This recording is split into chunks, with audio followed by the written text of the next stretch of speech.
break a leg, everybody. I feel real weird about tonight.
I'm excited. Are you excited?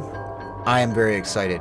Welcome back to Ground Zero Salem. As always, I'm your host, Pat, and I'm here with my final 24 albums of all time through the lens of what I'm into presently. Whatever. My top 100 albums, we're rounding the corner. Last update, going down to number 1 on this one. I hope everybody had a good Christmas. I opted to take the holiday off because I don't get paid for this. It's a nice holiday at home. I engaged in my usual tradition of watching Scrooged and Better Off Dead, two of my favorite Christmas movies. Yes, Better Off Dead is a Christmas movie.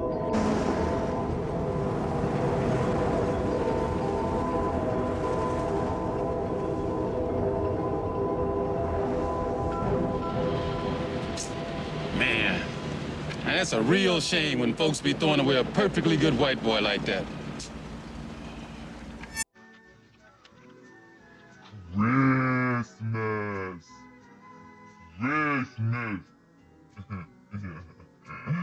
If Die Hard gets to be a Christmas movie, Better Off Dead definitely deserves it. Far superior film in my humble opinion. I also watched National Lampoon's Christmas Vacation downstairs on the VCR, on the old school tube TV. Love that movie. Love that flick. So it was a good holiday for me. Got some cool things.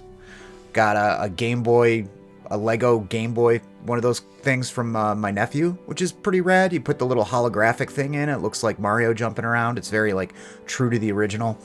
Got some other cool stuff. Gave some cool stuff to my family. All in all, an enjoyable time at home. But that's not what I'm here to talk about. I'm here to talk about the last favorite 24 albums in my list. One weird screw up, which I'm gonna have because I'm me.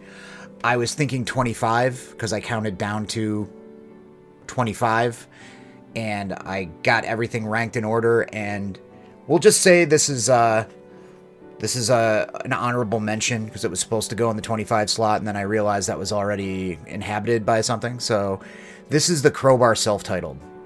This should be in my top 25 somewhere, but it got bumped out. First of the honorable mentions. I'm still going to make a massive, like, 25 to 30 album, what was I thinking not putting this in my list video at some point. This certainly belongs in my pantheon of life-changing, important records. Like many people, I was introduced to it via MTV, Headbangers Ball, not through Beavis and Butthead, though I did watch that episode with Beavis and Butthead, and I did crack up about how they called this slow and fat. But, yeah, it was my first encounter with anything within the realm of sludge. I think I'd heard heavier stuff just by the fact that I'd been into, like, Brutal Truth and Napalm Death already. I was into some slower, doomier stuff, Black Sabbath, of course, and also St. Vitus, I think I discovered by then. But something about the brutal low end of this New Orleans band and the strained, pained kind of vocals that Kurt kind of bellows out was just something really incredible to me. The riffs on this are really, really something. The song No Quarter, Led Zeppelin cover, made me want to give Led Zeppelin another chance.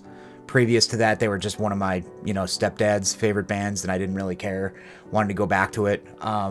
Yeah, just perfectly sorrowful, hard. I want to say that they must have been listening to sheer terror. There's like a good underlying current, especially when they go a little bit faster, of like brutal New York hardcore. I always could hear in their music. And, the whole influence goes back and forth, kind of, like somebody bouncing off the ropes in a wrestling ring or something, I know Crowbar went on to influence a lot of hardcore bands too. Hatebreed, especially. There's that Jamie Josta, Kurt Weinstein project, that Kingdom of Sorrow project. So this was a massively influential record to me, and I still listen to it all the time. I like a lot of their other stuff quite a bit, but the self-titled is what really kicks home for me. And with all that being said, let's get into the rest of my list here. So going in at number 24,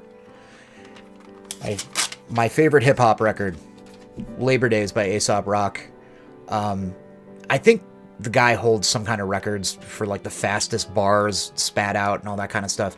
I discovered this around like the mid 2000s. A younger friend of mine was like, hey, check out Immortal Technique. And then I kind of went down a rabbit hole of discovering conscious hip hop. I think backpacker hip hop was a term that was used for a while there, like underground indie, kind of more political and social leaning hip hop stuff. The lyrics on this are mind-bending, particularly the song Daylight and the song No Regrets. No Regrets being a story about a few individuals just living their own lives and doing whatever you want to do, living on your own terms. Oftentimes, especially in late-day capitalism, that's not really possible, but I think it's something we should all strive for, is to live on our own terms, and do what thou wilt without hurting anybody. Make yourself happy. Great record. Yeah, tongue twister, fast hip hop. It's got sort of that East Coast kind of New York feel to it, but it's got a lot of references to older B-boy kind of stuff in it. The yes, yes, y'all, and you don't stop, repetition, that kind of thing. Very talented.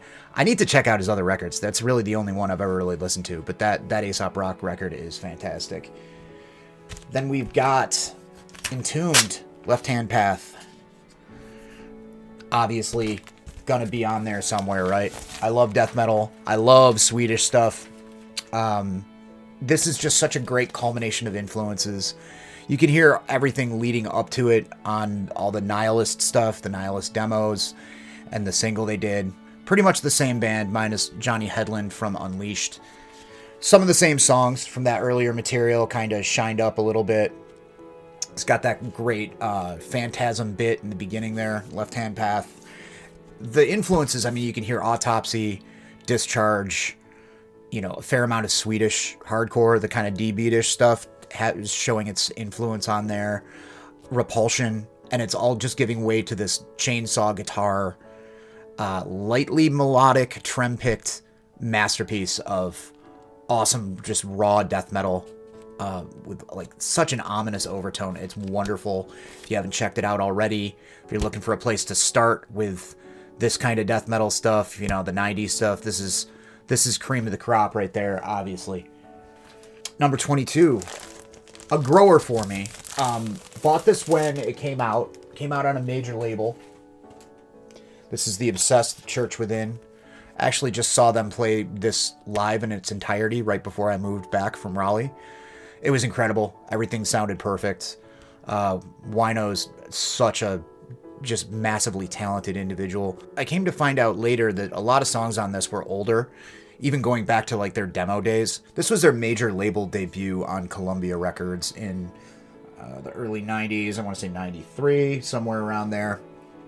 They'd been around since the early 80s, and this was just kind of the culmination of over a decade's worth of song crafting. Wino playing with St. Vitus for quite a while, and it shows. It pays in dividends, all the hard work they put into writing their songs and crafting their sound. It's got such a persistent groove to it and such a great like heavy rock feel. It's doomy, but not in the same way that Trouble or St. Vitus were. It doesn't really dirge much at all. It's just a steadfast, like heavy, throbbing, great heavy rock, sort of doom metal Maryland doom metal record. I mean, if this and Pentagram are the keynote speakers of that sound, just laid all the groundwork, you know. This is easily, if I were to make some kind of list, and maybe at some point I will, of, you know, the top 5 most important doom records from that area. This is way, way up there to me. And I love Lunar Womb. I like everything else they did. And it's not super often that I go for the big major label record that a band does as my favorite, but this is just so perfect. It's so good. Number 21, Discharge. Hear nothing, see nothing, say nothing. Gotta be on here somewhere, right? Discharge, I mean, I like their singles even more, but you can hear how massively important this was to extreme music, to all extreme music that came afterwards. British punk band, if you didn't know for some reason, crawl out from under that rock you've been under, that influenced thrash, most notoriously Metallica and Anthrax. Anthrax covered Protest and Survive on the Attack of the Killer Bees compilation. Maybe that was a single. On something previous to that, I think that was a comp, so that makes sense. And that was the first version of that song I'd heard. I'd heard of Discharge and heard about how important they were. Stuff like this was a little bit harder to get where I lived at the time. Eventually I scored a live record of theirs that is pretty good. But just that persistent, repetitive, chunky riffing of Protest and Survive. And Scott Ian sings on that cover, and he does a really good job. He's got a great, like, hoarse, kind of hardcore shout, you know, all the backing vocals he did in Anthrax and S.O.D. So it piqued my interest, and I picked this up, and it's so monochromatic and bleak.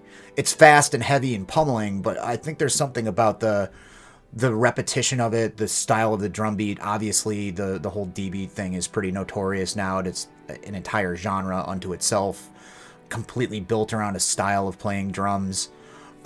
This kind of like sort of jilted 4/4 beat. Super heavy, and it's just amazing to think that they came from the 77 class of punk. You know, they started at the same time pretty much. Probably because of the Sex Pistols, but that whole era. I mean, other bands like Killing Joke and The Damned were playing when they were starting. You know what I mean? It's just crazy that they went on to be something so much heavier. And I read that they were listening to Motorhead, which tracks. You know, Motorhead was around since the mid-70s, 75, 76. So, you know, perhaps an early example of crossover. Maybe not sound-wise, definitionally, but at least culturally, you know, picking up on influences. But, I mean, they just paved the way for so much in anarcho-punk and D-beat and crust. They influenced tons of grind and all that kind of stuff, and you can hear why. I mean, it's like a steel-on-steel, crushing, bleak monster that despises war and government control and manipulation of power and all that kind of stuff, and it's so good. I mean, the aesthetics, even down to the British feel of this, you know, this feels like some kind of Monty Python, the guy's head as a piece of cabbage or whatever right there. It just feels very, very like sardonic and British overall. It's so good. And then, yes, I know maybe somebody might give me flack for giving this a little bit higher in my list. Like I said when I started all this, a lot of this is kind of arbitrary, you know, picking stuff and just kind of putting it wherever. Like, all these records are super important to me. I will say Nausea may have imprinted on me a little bit earlier. They were heavily influenced by Discharge, at number 20. But they also kind of weaved in other elements from metal and rock and hardcore. To this day, I'm like, yeah, they're a New York hardcore band, whether you like it or not. You know, they may not sound like Bulldoze or The Mob. Not that those bands sound remotely like each other either. But they were part of that scene. You know, they played C-Squat with like Madball and stuff like that. They played with all kinds of bands. Amy, the vocalist, was at one point married to Roger Murray from Agnostic Front. I think I've mentioned that before. They played shows together. And this is just incredible first wave American crust. You know, they were taking a lot of cues from the stuff that was going on in the UK. Deviated Instinct and Axe Grinder and all that kind of stuff was happening a little bit before Nausea. And I think there was a little bit of a transatlantic cultural trade there. I knew that there are some squatter punk types from Britain that ended in New York City and vice versa. I know that bands from over there played in New York, but this and Glycine Max from California and Misery from Minnesota were, I think, the earliest examples of American crust. If anybody has any additions to that or corrections, please put it in the comments. But they've been going since the mid 80s. This is with Al, their second vocalist, their second male vocalist. Neil, who ran Tribal War Records, was their first. A lot of people prefer their earlier stuff because it's a little bit more straightforward. It's tough for me to make a call on that. I like everything that they've done. Most of the stuff with Neil was demos and compilation tracks. They started putting out records with Al, who was the former vocalist for Misery, by the way. And this is just a culmination of them, again, for years honing their craft. There's a lot of amoebics, kind of sprawling compositions on this. There's a lot of fast dischargey stuff. There's elements that remind me of American hardcore, particularly like early metallic American hardcore, like Dr. No and stuff like that. There's great vocal trade-offs between Amy and Al. It's just there's a little bit of reggae thrown in on one song. It's a really varied textural listen, and it's really, really excellent if you haven't heard already. This just got re-released on Svart Records. I talked about it and gushed about it when it was re-released too, which was year before last or almost 2 years ago. Time's a flat circle, whatever. But all their 2 7-inches got reissued on 1 LP as well. That's also great. The Cyber God stuff. And hopefully at some point the stuff with Neil will get released as well, because that stuff's great. But yeah, super important early American crust record. Listened to it hundreds of times. Number 19, St. Vitus C.O.D., otherwise known as Children of Doom. This is pretty nice reissue on Season of Mist. This, I think, is this part of the 3 format club for me? No, I think I only have it also on cassette, but I picked this up on tape. I was very, very curious about what the whole doom metal thing was about in my teens. I think I mentioned last update, there was like a Winter and St. Vitus, like just 2 on 1 page ad via Relapse. That I think I saw it in Sounds of Death magazine back in the day. And I was really curious about this stuff.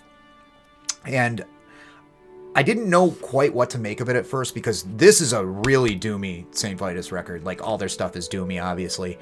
But they get, especially Planet of Judgment, they get really, really glacial. And I mean, they'd already done that with Burial at Sea and some other tracks. You know, they had some very, very slow songs. But I think the production really brings out the misery and just how much it creeps along on a few songs on this. Produced famously by Don Dokken in LA. And it's an oddball record because it has very bright, loud production, whereas all the spot produced stuff on SST before this is kind of got that blurry production that a lot of that SST stuff has, which I think brings a charm to it. But it sounds very different recording wise than that material.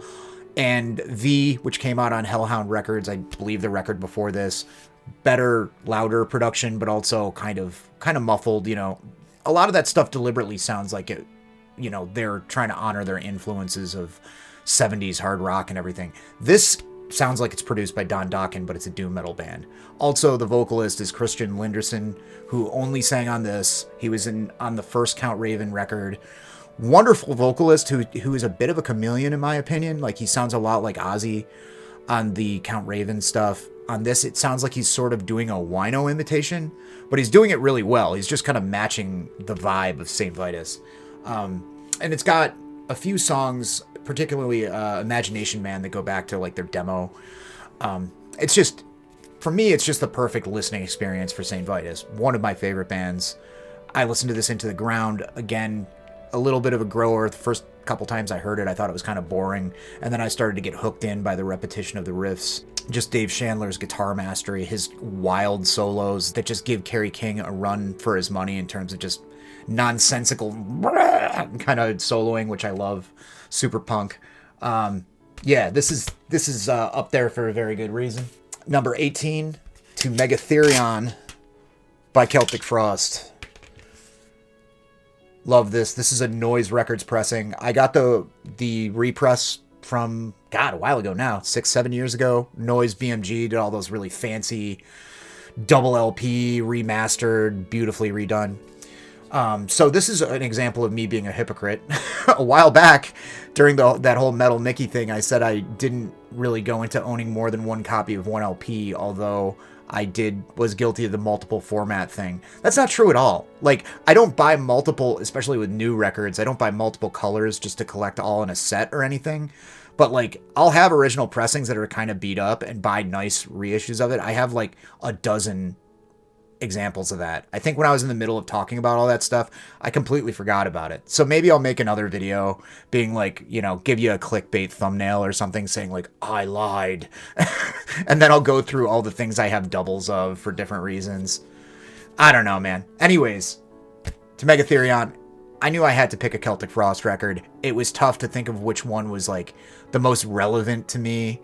The first one I really got into, oddly enough, was Into the Pandemonium, which is kind of a divisive record for a lot of people. I love that record. I love the weirdness on it. I like the One in Our Pride song. The fact that they open with a weird new wave cover. Everything about it is just so odd and kind of weirdly unsettling. You know, what is it? Tristesse de la Lune or whatever it's called. The song that's all in French. You can tell he's been listening to like goth, like Christian Death and stuff. I almost picked that as my favorite, but I had to go with this one because this is the one I've been enjoying more in recent years. This was definitely on my bucket list of things I need to own on vinyl when I started getting a little bit more serious about collecting records. I've got another one of those coming up in here. I've already been through a few of them, but it's like, yeah, I need to own that kind of deal. And this was long before those reissues. I think I picked this up on eBay or Discogs when stuff like this wasn't too bad to get a hold of, but it's got a beautiful gatefold. The music contained therein is, you know, if you know your salt about extreme metal, know your salt? If you know your stuff about extreme metal, you know how important this is. It broke a lot of boundaries in terms of involving other types of instrumentation, and I always remember it being more symphonic than it is. Like, most of it is straightforward, but, like, the intro, Innocence and Wrath, with the big, like, kettle drums and everything is like, whoa, you know, it's very almost kind of cinematic sounding. And the closing track, Necromantical Screams, is also particularly mind-blowing, especially within the context of when this came out in the mid to late 80s, 87? 85. 85! Crazy, you know? Just involving lots of different types of instruments and the sort of operatic female vocals and everything. It feels massive, and I get how this was such a big influence on not just black metal as a whole, but the black metal bands that were kind of expanding their sound into using other types of instruments, using synths, going for the whole orchestral or symphonic kind of approach. You know, this is pretty much, I think, the ground zero for that, you know, patient zero for that, whatever you want to call it. And it's really cool to think of as well, because if you know anything about Thomas Gabriel Warrior, if you've read the Only Death is Real book, he's been known to kind of embellish about his past, but to give him the benefit of the doubt, it looks like he grew up in the middle of nowhere, like in the middle of the woods somewhere in the Alps in Switzerland somewhere. And he lived in a vacuum and just kind of found everything more or less on his own and with a couple of friends, and just kind of crafted his own sound and his own vision out of virtually nothing. And if you listen to the Hellhammer demos and the EP, it's really rough stuff. I love it. I think it's brilliant, but he's clearly like just learning how to play on time, how to play guitar at all. And it's just so cool to hear somebody who has completely created their own approach to writing music. It sounds so alien and so weird. Like, nobody plays guitar like this. It comes from, you know, this really almost, you know, technically bad playing on those demos under Hellhammer. And you can hear glints of like, oh, this is a brilliant, like, riff. You know, it just needs to be a little tighter and maybe it'll make a little bit more sense. But the chaos of it is also appealing. And to something like this that's becoming cohesive and is just this incredibly well put together dark vision that is just like nothing else. It's so cool. Number 17, Terrorizer World Downfall. Another one that I have multiple copies of, although there was a practical reason that I bought the RSD version that came out last year. This I bought sealed, and I was stoked on it because it hadn't been repressed yet. It hadn't had those earache reissues. What is that? The RFK sound, whatever. I'm forgetting the acronym right now. Definitely not RFK sound. The sound that won't let you take vaccines. Anyways, it hadn't been reissued yet on Earache when Earache started repressing everything in sight. So I was really excited to get a sealed copy of this. It's from the early 2000s. It's on a nice red vinyl there. Got the cool original insert, dorky Scott Burns that they use for the no mosh, no fun, no trend thing.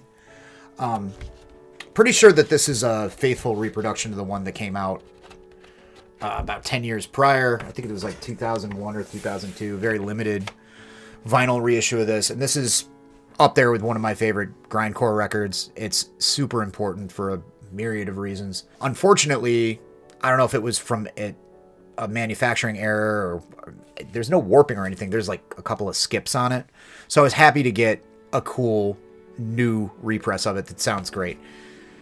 The reason why it's so important for me to own this is because this is just one of the best grindcore records ever, hands down, in my opinion.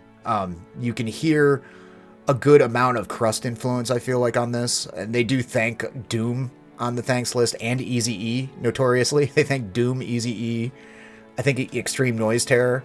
It's very informed by death metal. I think at this point they were on the way out or broken up, and somebody really wanted this to happen. I don't know if it was Dig at Earache or whatever. So they kind of reformed with David Vincent playing bass and the other members. David Vincent, Jesse Pintado, who would go on to be in Napalm Death, Pete Sandoval, who was originally in Terrorizer, went on to be in Morbid Angel, of course, and then Oscar Garcia, also of Nausea LA.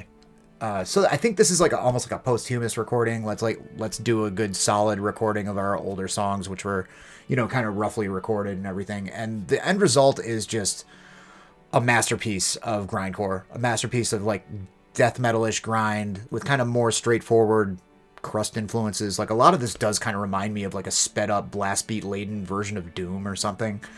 Kind of political, anti-corporate lyrics, corporation pull-in, Storm of Stress being one of my favorites, and it just sounds like a maelstrom of blast beats and just perfect like growled vocals.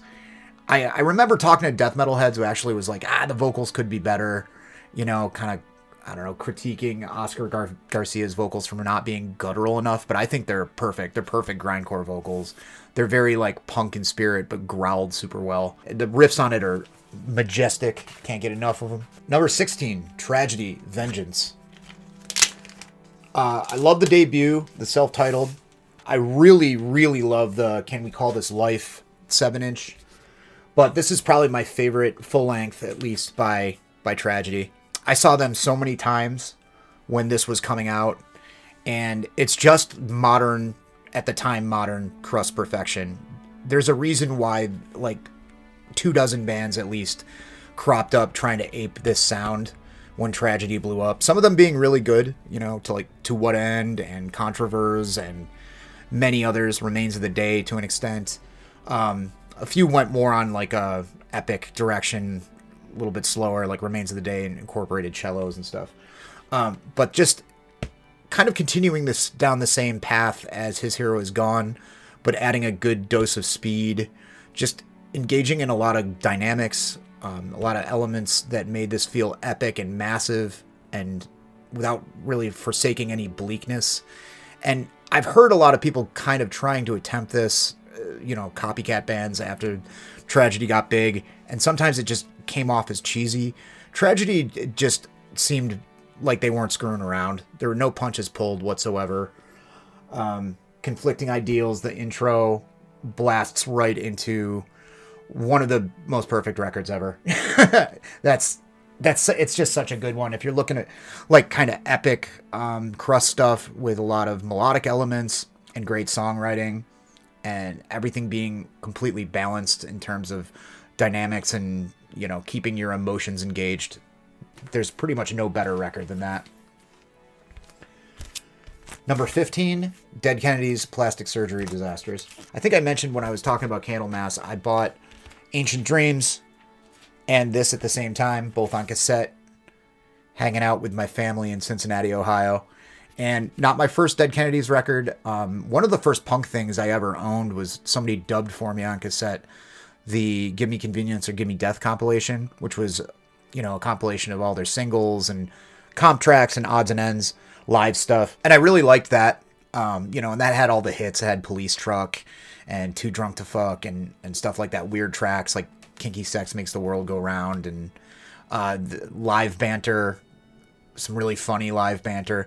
But this was the first cohesive record, and I loved it because it was so sarcastic and so like weirdly like future shockish. Like it was really portraying the nightmare of just like austerity gone insane, government overreach gone insane during the 1980s.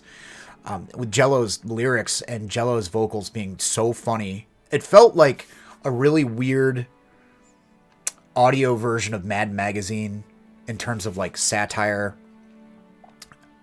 set to like the most vicious punk rock that I'd heard yet, while also being like funny. Like I grew up on goofy like Dr. Demento and Weird Al Yankovic kind of stuff, so like there was a biting sarcastic tone under everything, but also at the same time there's a big like looming sense of paranoia to a lot of the themes and the lyrics on this, to where you were almost kind of concerned a little bit about Jello Biafra's mental health. Musically, it rages. It's super fast. There's that underlying sort of surf influence with a lot of their stuff. It feels very California.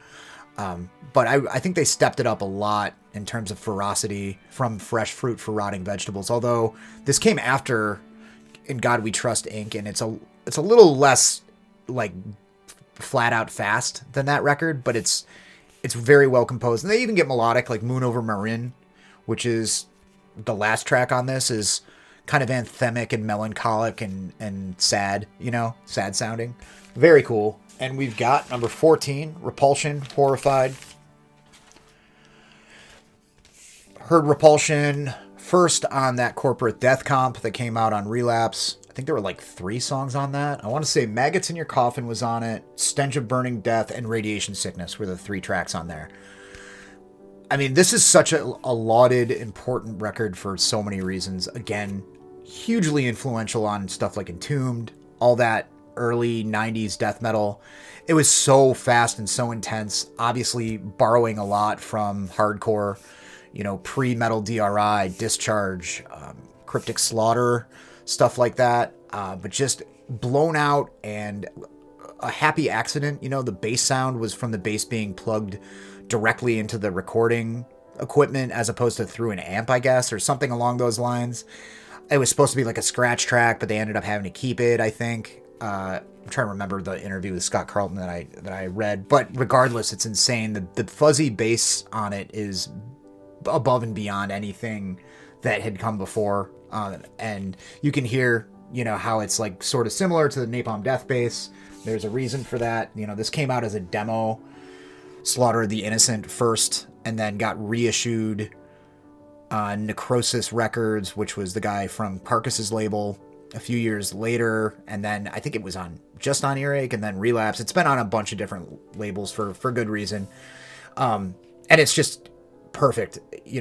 There's a reason why like stuff like this and Slaughter and NME is hit so hard with me, because I just want raw, impactful music that sticks with me. I do love technical death metal. I like when stuff gets a little bit more labyrinthine and things like that, but this is just no messing around, slapping you in the face with several severed organs. It's awesome. Number 13, Black Flag, Damaged. So this was an important one for me. I mean, these are all important, obviously. But Black Flag was a really mysterious band to me. I was a skateboarder when I was like 11, 12 years old. I used to get Thrasher magazine. I had a subscription for a while. And I think probably the first time I heard them was in a Santa Cruz skate video without really knowing it. I want to say it was the Speed Wheels video. It's all SST bands on the soundtrack, but they're The audio mixing is kind of weird on that. A lot of that stuff is kind of muffled in the background. You can now, when I rewatch that video, I'm like, oh, there's a St. Vitus track on this. Oh, I recognize that Dinosaur Jr. song or whatever. But at the time when I was a kid, like I wasn't hearing a lot of the music. There was a lot of the sound of the wheels barking over it and everything. So I heard a few Black Flag songs, I think, without really knowing it, with it being literally kind of background noise. But I saw the logos and the shirts all over Thrasher magazine in the sessions ads and everything. And it is true that they got like a really iconic symbol for their, I mean, people talk so much about branding now, and I find it to be pretty gross, but it is true how if you have something that's striking visually, like people are going to notice, you know, like this is an iconic thing for a reason. I mean, I have it tattooed on my body for the rest of my life, you know? So there's something about the bars and just the font and everything that stuck with me. And I knew I needed to check it out. Because especially with a lot of punk bands when I was a kid, around that age, I was into metal. And if it didn't have like a sharp looking logo and skulls and stuff like that, or like radiation symbols, like I didn't know what it was. And at first I was just like, well, that looks weird, but it eventually made me want to check it out and look into it. The Dead Kennedys logo is another example of that, with like just the D and the K, and it's just very graphically striking. Getting into the music, at first I was like, wow, this is sloppy. Because again, you know, I've been listening to tighter stuff. I've been listening to crossover and, you know, speed metal and stuff like that, alongside some punk, and I was like, wow, this, because Greg Ginn's playing style is pretty wild ass, you know. I really didn't appreciate stuff that came after this for quite some time. Namely, people rant and rave about how important My War is, especially to Doom and Sludge, and I mean, I get that, and the whole side B argument, like I get it, but part of it is just so minimalist and weird, and they'd been going through all the legal stuff around their label that originally put this out, and I mean, you can read all about it. There's a lot of crazy stuff that Black Flag went through between this record and My War. The demo in between is the best thing ever, though. This, however, did hit me over the head with a ton of bricks. I think it's, despite the fact that it sounded like it was falling apart at the seams at a lot of moments, it had some excellent songs underneath it all and some great choruses. There's obviously like a few corny moments, like a lot of people poo-poo TV Party. You know, it's kind of like almost like a novelty song. I think it's a fun song still. I could do without it, really, but the rest of it, you know, the desperation, I think bringing Hank Rollins in the band and him just adding a certain flair for the dramatic to a lot of this, it really starts to spiral into the abyss lyrically a little bit more, approaching subjects like depression and rage and all that kind of stuff. Well, mostly depression and rage. I'll leave it at that. It all says it right there with the cover photo of him punching the mirror, you know, another iconic visual for you, and it's pretty much the audio equivalent of that, you know. Very, very important record to me, especially when I was a pissed off youngster, for sure. Another punk one here, also very important to me as a youth.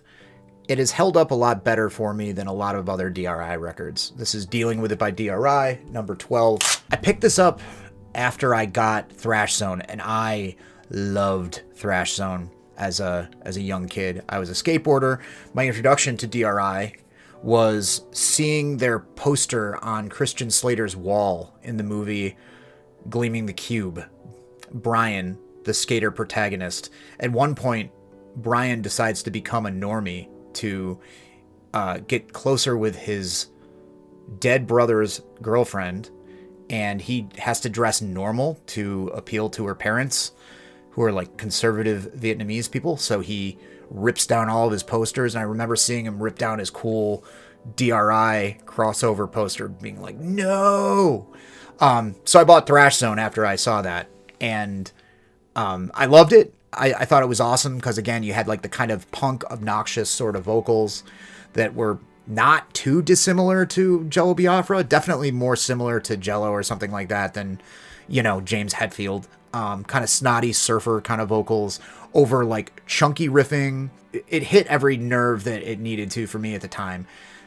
Over the years, I'm like, yeah, some of these songs go on a little bit too long. You know, I feel like their best metal record is Four of a Kind. Like that record's perfect.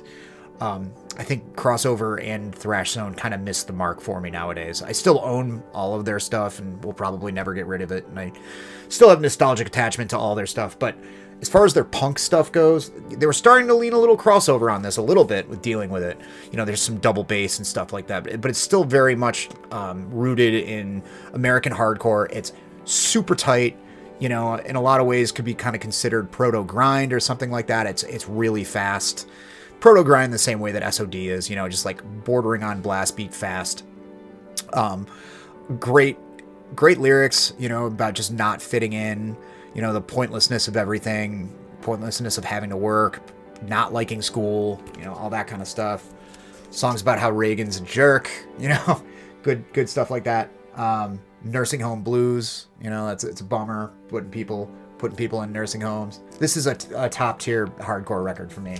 Number 11, Nuclear Assault, Game Over.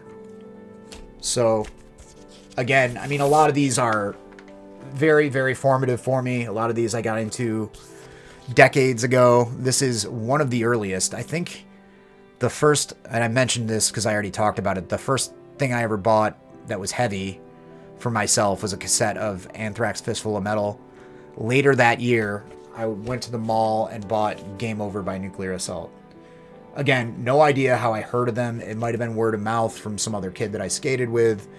It might have been through Thrasher. I'd occasionally, I don't even think I was buying metal magazines yet, so I'm not even sure. Maybe I just like the cover art. I don't remember. I do remember that I bought this on cassette, and then I went to a store in the mall that was a head shop called Down Under Leather and bought studded fingerless leather gloves. So I got really, really nice accessories, and also one of the finest thrash metal records of the 80s, in my humble opinion. A lot of people complain about the guitar tone being super thin. I like that. For a little while, I was on board with that sentiment. I was like, yeah, it could have been like a little bit more turned up and more distortion, maybe. It sounds weird and anemic. But after a while, I was like, no, this is great. This is super punk. It sounds raw. It's super feral sounding. Again, I like most of their stuff, like up to Handle with Care, and even a few records past that here and there. There's a lot of their stuff that I enjoy. But for me, it's Game Over. I friggin' love it. And also, it was an early example of hearing like hyper fast punk songs. Hang the Pope. You know, I'd gone from listening to Poison and Aerosmith because I liked them on, you know, I saw them on MTV, not really buying their stuff, but being like, yeah, dude looks like a lady, to Hang the Pope the same year. This crazy blasting song about, you know, hanging the Pope. I love John Connolly's vocals on this. They're very like desperate and like, you know, they're also kind of weird, you know, weirdly sort of nasally kind of metal vocals, but they're also very pissed and attitude laden.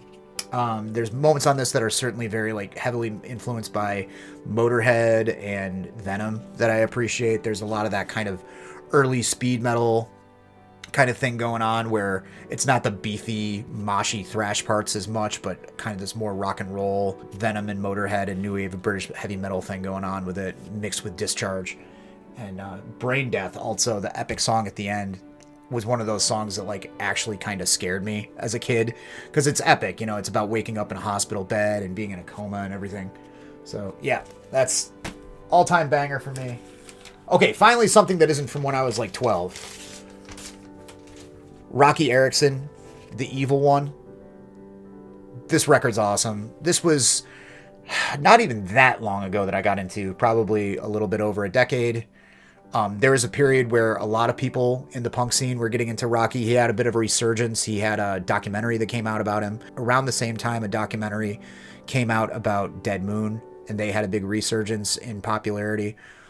The first Chaos and Teos festival I went to, I saw not even all of his set, but I caught like the last 4 or 5 songs of Roky Erickson's set.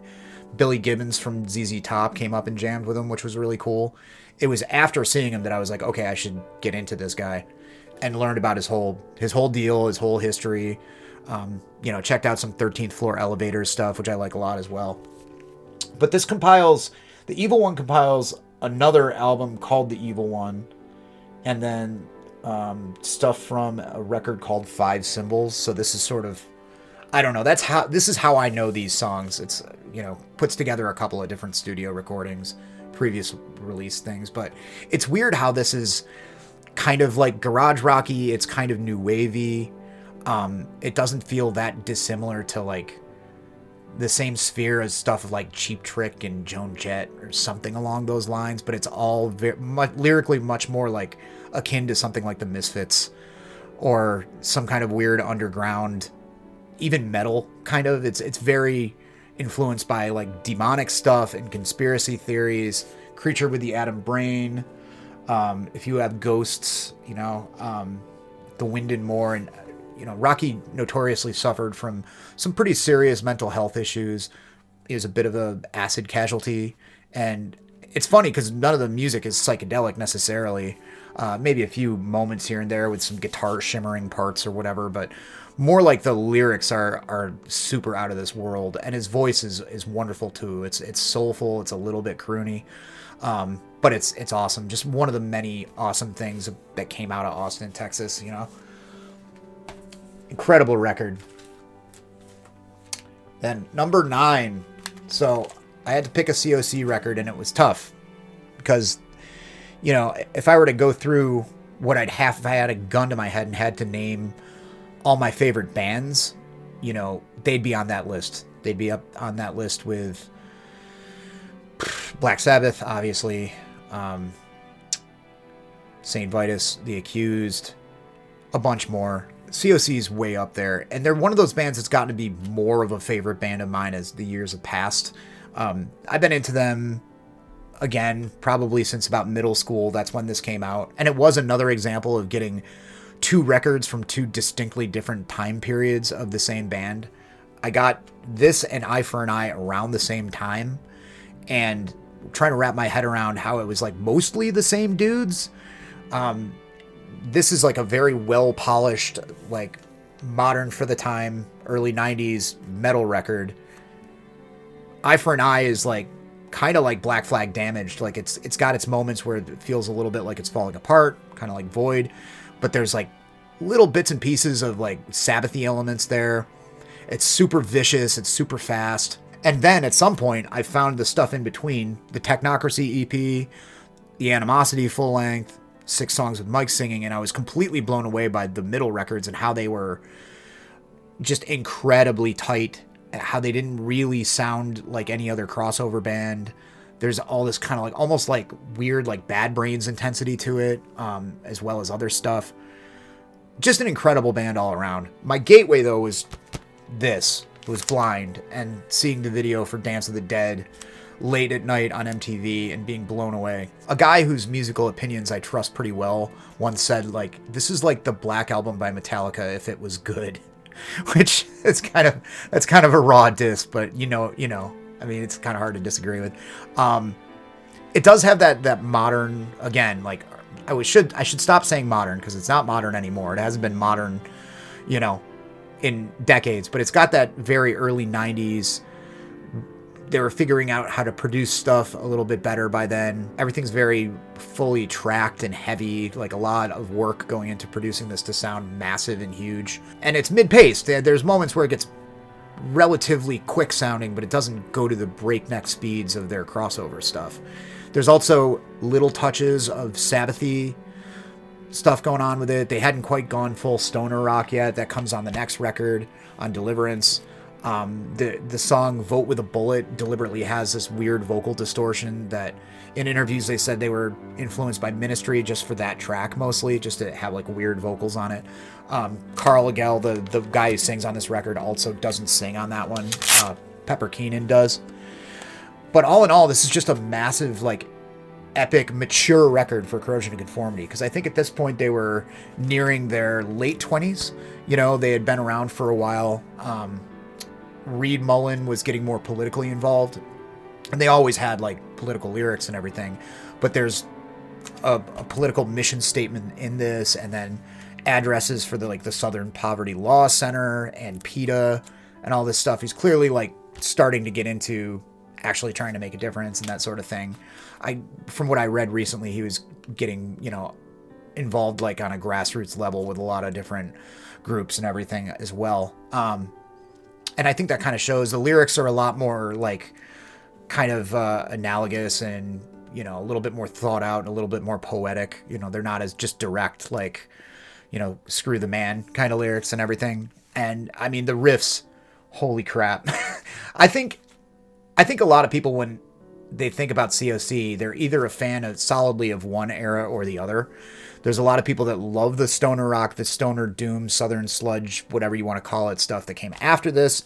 And there's tons of people that are like, yeah, they were one of the best hardcore bands of the 80s, and then they turned into a crappy metal band. You know, it seems like one camp or the other. And both don't really seem to talk about Blind. That's the thing. And I celebrate almost the entire catalog. Not so much into America's Volume Dealer, really, but everything else I love, especially No Cross, No Crown for recent stuff. That album was awesome, I thought. A fitting swan song to say goodbye to Reed as well.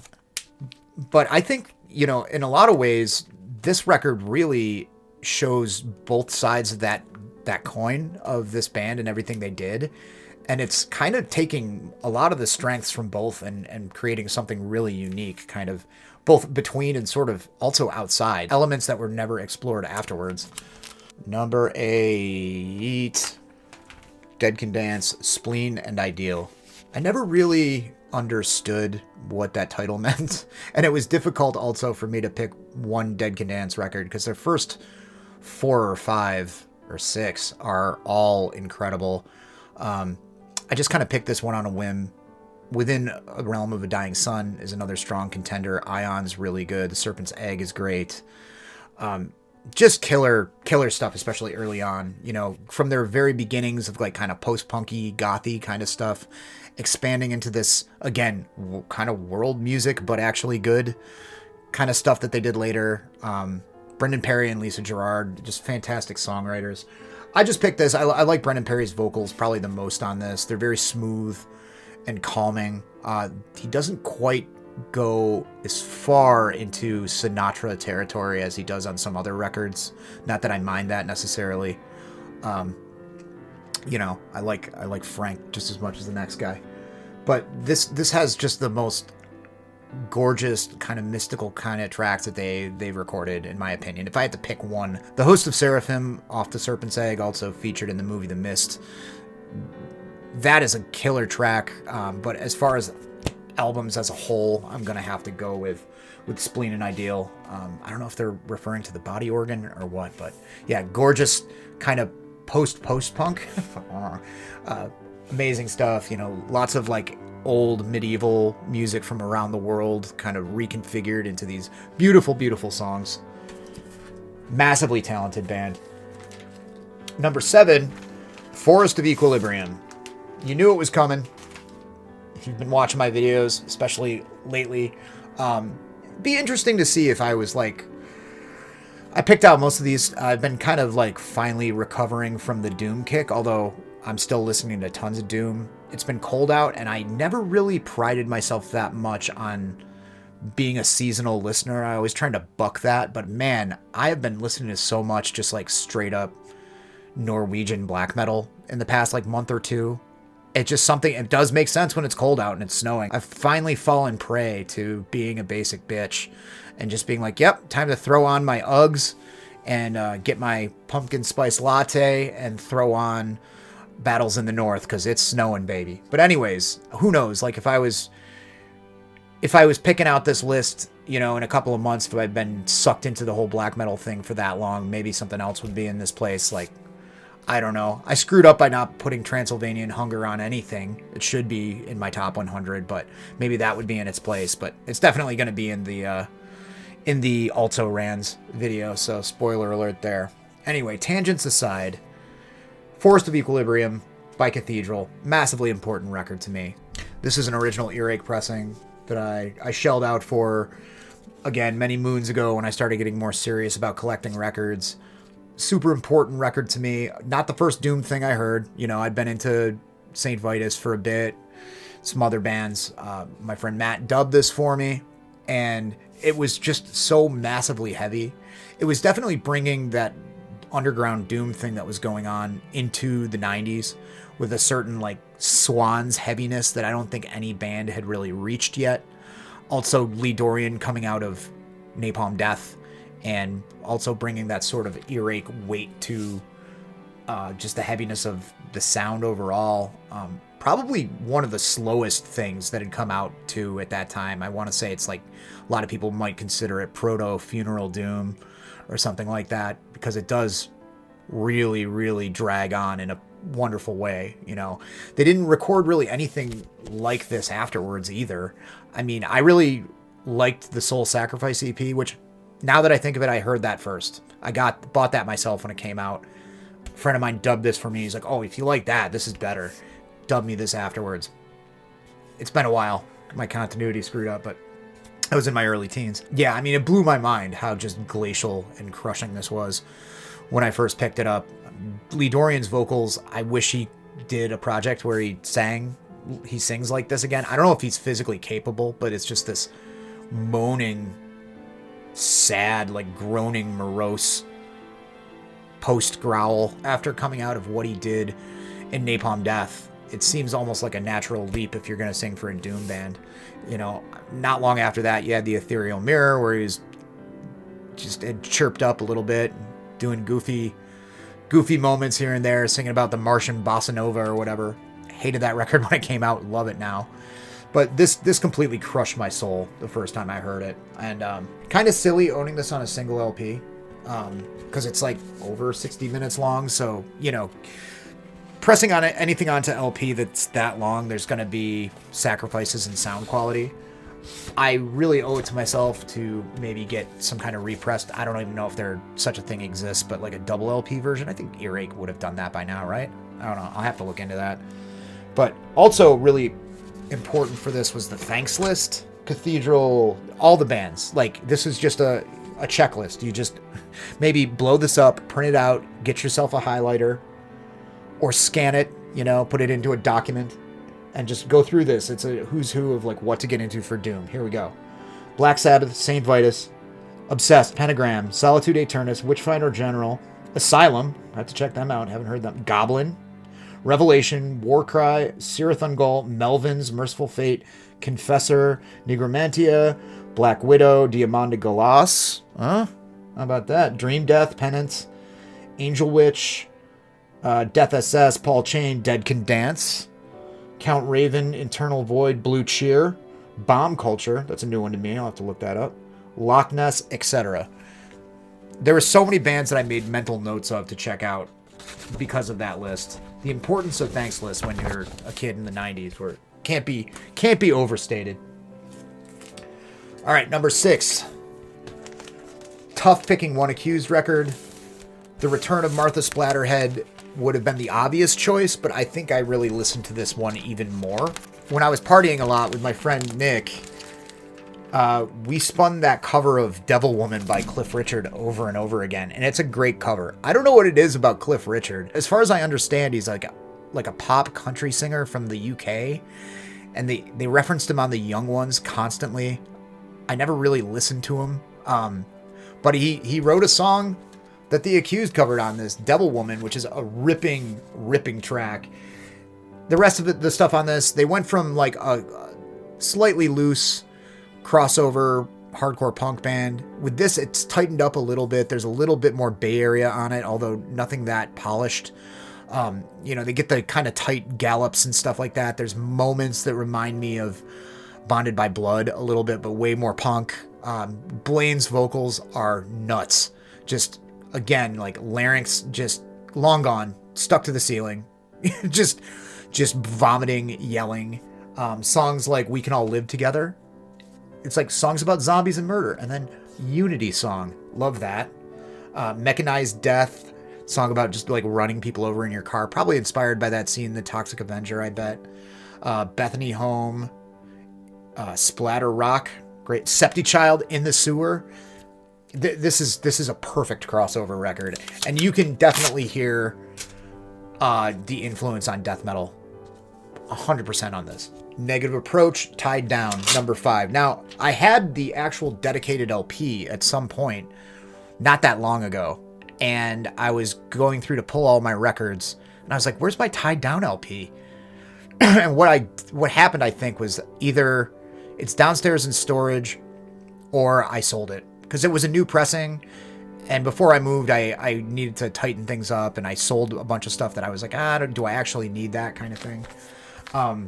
So, which doesn't make any sense because I had multiple copies of other stuff. But I'll probably end up picking it up again. But Tied Down by Negative Approach. I'll edit in the cover art right here. It's got a villain tying a damsel to the tracks. It's included on this. This is a bootleg of the Total Recall discography that came out on Touch and Go, which included the 7-inch, the Tied Down LP, some demo stuff, some really rough sounding live stuff that I actually find kind of cool now. It was like super blown out. At the time I first heard it, I was like, this sounds like crap. Tied Down, I mean, for a lot of people, it's a #1 US hardcore LP. It's up there with me. John Brannon had super rough shouted vocals that were kind of influenced by a lot of UK oi stuff, like Hodges from the Foreskins. They had a really anthemic quality that was also really borrowed, I think, from a lot of that UK oi stuff, but they had the speed and the intensity that rivaled D.R.I. at points. Hyper fast stuff that could stop on a dime and go into like a beer drinking chorus and then get fast again. Some of the catchiest hardcore ever written. Just perfectly written hardcore punk. It does not really get any better than this if you want to talk about stripped down US hardcore, really. I mean, this AF, Victim in Pain, is up there. But yeah, as far as just like the real knuckle dragging kind of stuff, it really doesn't get any better than Negative Approach. Negative Effects comes close. Tied Down does have like, for this kind of hardcore, like really good, clear production. There's a fair amount of variation. It doesn't all sound like one song, the song Tied Down, mid-paced, rager, kind of anthemic. Then you have Evacuate, which is a desperate, like kind of proto-sludge number, like really slow. Just awesome hardcore. And number 4, my favorite Motorhead record. Again, not an easy choice. Orgasmatron was up there for me. Iron Fist.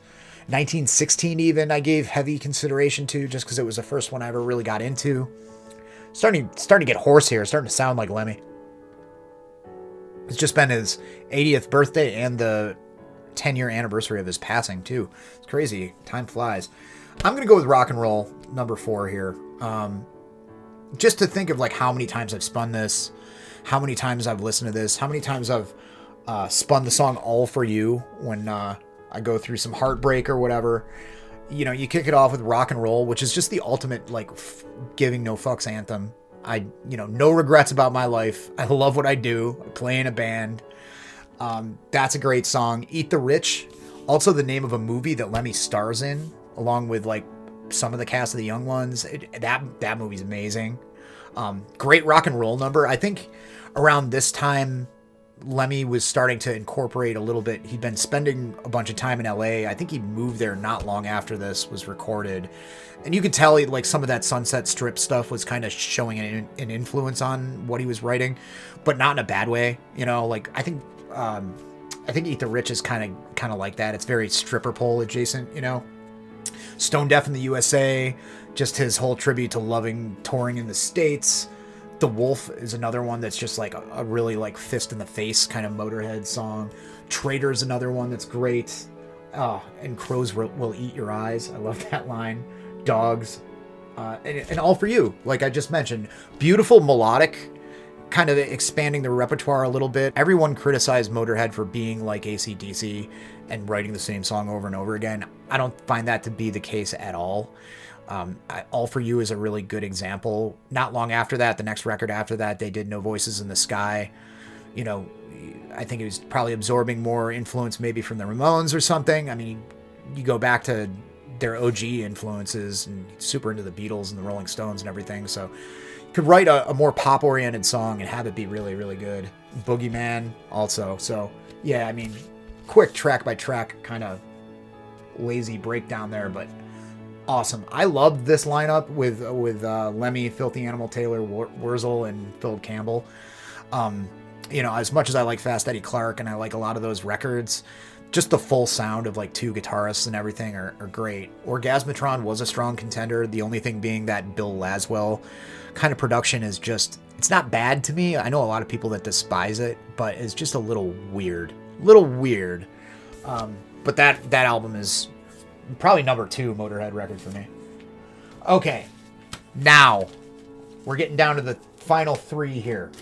The reason I'm grabbing a bunch of stuff at once, just to show you guys. Number 3 for me is Metallica Kill 'Em All. It's weird because I have certain records that I've kind of retired that I don't listen to actively at all or think about that much, just because I listen to them so much over and over and over and over again.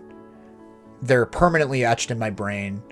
I'm totally cool with somebody else throwing it on. Maybe I'll throw them on like once a decade or something, but records that I listen to into the ground that I don't feel like I ever need to listen to again.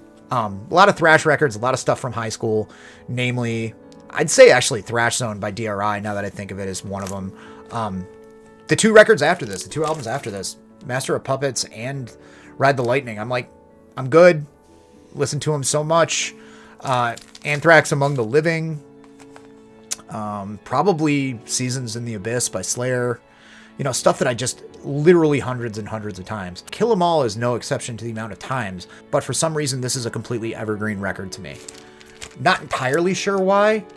I think it just imprinted on me so early, and just the youthful energy of this, it jumps off the turntable at me for whatever reason. You know, them being this young, hungry band that were listening to tons of Diamond Head, throwing in a little bit of hardcore. You know, famously they were into the Misfits at Jump when nobody knew who they were, right after they'd broken up pretty much. You know, pen pals with Danzig and that kind of stuff. Discharge, you can hear all over this. Motorhead, of course. I think the British music journalist Malcolm Dome once referred to them as an American Motorhead when around the time this was recorded, which is, I'd say that's fairly accurate. I think there's a lot of similarities to Motorhead, but it's not purely that. You know, they really pushed the boundaries with this. This was very extreme for its time.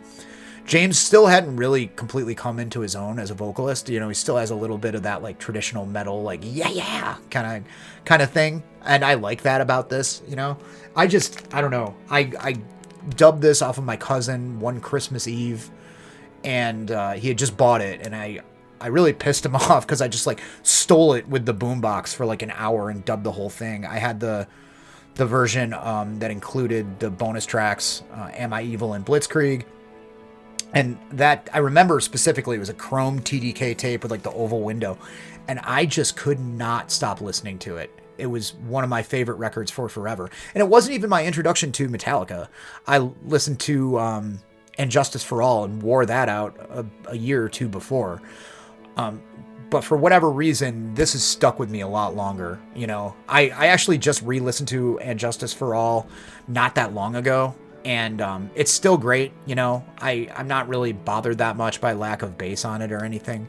But this, for me, it's so simultaneously punk and metal and catchy. I love the bass solo. Lately I've heard people poo-poo that, which is weird to me. I think it sounds so cool.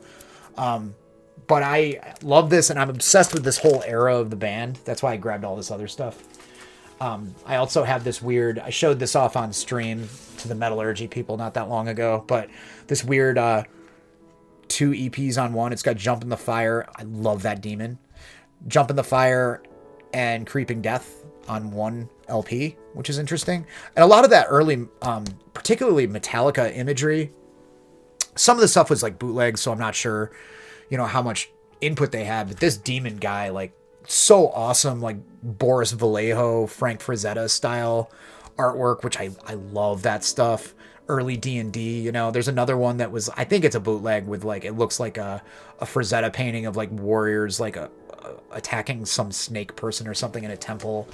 Love that. Of course, I've got the Whiplash EP with Whiplash with the special neck brace mix, which it sounds exactly the same to me. But love that too, you know, all these early shots. I have this cool boot, the live December 20th, 1984 in London, No Life Till London. It's all Kill 'Em All stuff. with, oh, they do For Whom the Bell Tolls, so maybe that was an early version of that, because I don't think Ride the Lightning was even out yet, so that's cool. This is one of those Reek of Death bootlegs, which can vary in quality, but this one sounds great. And then finally, I've got the Metal Up Your Ass bootleg, which I thought this actually came out on Music for Nations, but Simon over at Explosive Action was like, nah, that's a goof. So this is great. This is the No Life Till Leather demo and the version of Hit the Lights from the first Metal Massacre count. Okay, looks like my battery's almost dead, so I should really stop babbling so much and get down to business. Number 2, I don't need to talk about this much because I've talked about it a bunch of times recently. Black Sabbath Volume 4. When I talked about my favorite Black Sabbath records, I talked about it, and I talked about it on one other occasion recently. My favorite Sabbath record, probably. It's hard to pick one. Master of Reality is up there too. Mob Rules is up there. If I'm going to pick one, it's going to be this one. I just listened to this over and over again when I got it. I love the deeper cuts on this, particularly. The last 2 songs, Saint Vitus Dance and Under the Sun.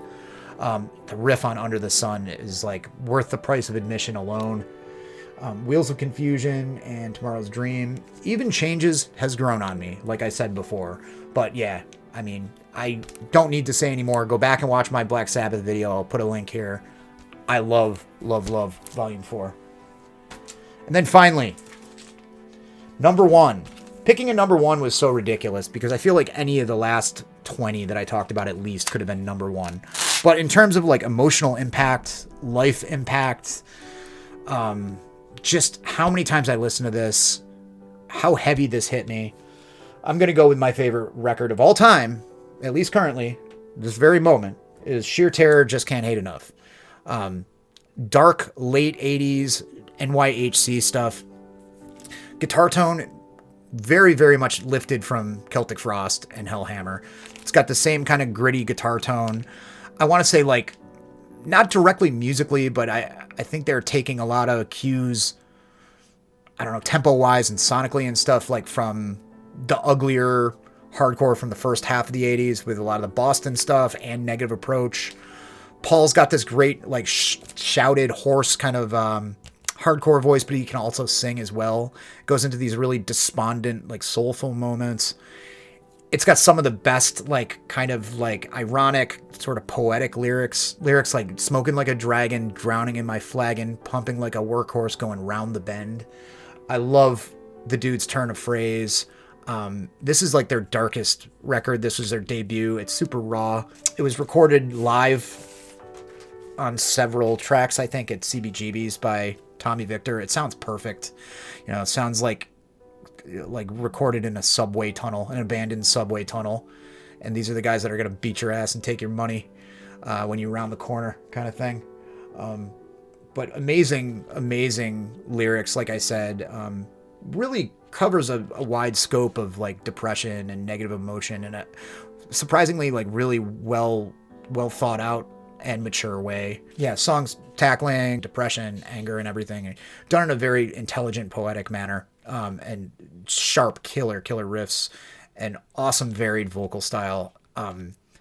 You know, getting over depression, getting over heartbreak, and you know, things like that. Growing up as a person, I discovered this in my early 20s and listened to it endless times during those years. So it helped me through some rough times. So thanks to these fellas for that. Number 1 for me. Just Can't Hate Enough by Sheer Terror. That's it. This was a lot. I did a lot of rambling on this. Right now I'm at an hour and 22. I did a lot of re-talking, backing up and saying things better. So it's not going to be that long, but this has been quite the undertaking. I am glad to be done.